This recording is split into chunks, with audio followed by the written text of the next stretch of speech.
AP కూటమి రాజకీయాల్లో విభేదాలు మరోసారి బహిర్గతమయ్యాయా అంటే అవుననే సంకేతాలే వినిపిస్తున్నాయి. బీజేపీని కాసేపు పక్కన పెడితే టీడీపీ జనసేన మధ్య పచ్చగడ్డి వేస్తే భగ్గుమంటుంది.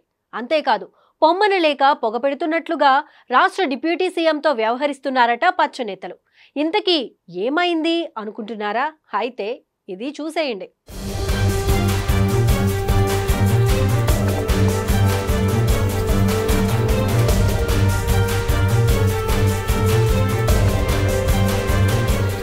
అమరావతి రాజధాని పునర్నిర్మాణ కార్యక్రమానికి ప్రధానమంత్రి నరేంద్ర మోదీ ముఖ్య అతిథిగా హాజరు కానున్న సంగతి తెలిసిందే. అయితే ఈ కార్యక్రమం ఆహ్వాన పత్రికలో రాష్ట్ర ఉప ముఖ్యమంత్రి పవన్ కళ్యాణ్ పేరు ముద్రించలేదు.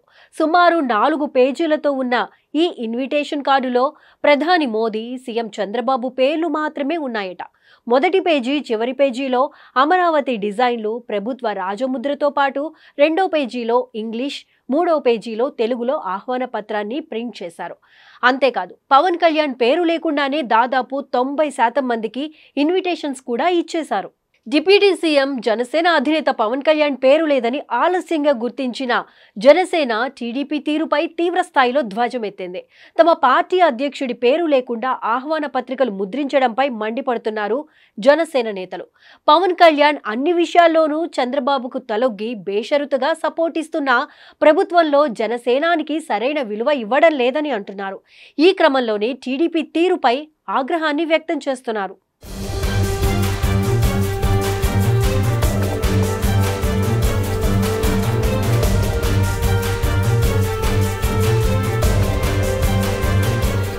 ఈ వ్యవహారం చిలికి గాలివానలా మారుతుందని గుర్తించిన టీడీపీ దిద్దుబాటు చర్యలు చేపట్టింది.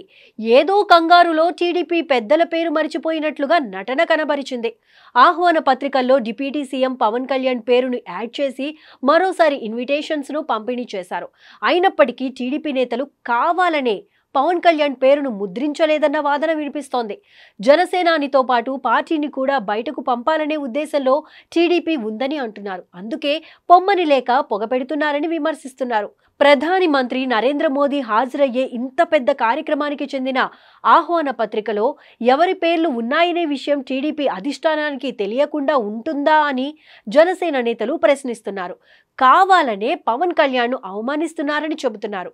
అంతేకాదు, అధికారంలోకి వచ్చిన సమయంలో ముందుగా నారా లోకేష్ను డిప్యూటీ సీఎంగా టీడీపీ నేతలు భావించారు. కానీ అనుకోకుండా ఆయన మంత్రి పదవిని కట్టబెట్టిన చంద్రబాబు ఉప ముఖ్యమంత్రి బాధ్యతలను జనసేనాని పవన్ కళ్యాణ్కు ఇచ్చారు. ఈ క్రమంలోనే పవన్ బయటకు వెళ్తేనే టీడీపీకి లాభం చేకూరుతుందని ఆ నేతలు భావిస్తున్నారట.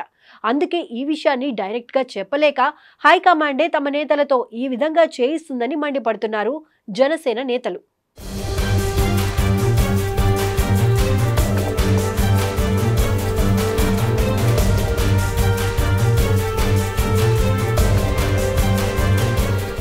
అయితే ఈ వ్యవహారంపై టీడీపీ అధినేత చంద్రబాబు ఇప్పటి వరకు స్పందించలేదని తెలుస్తోంది.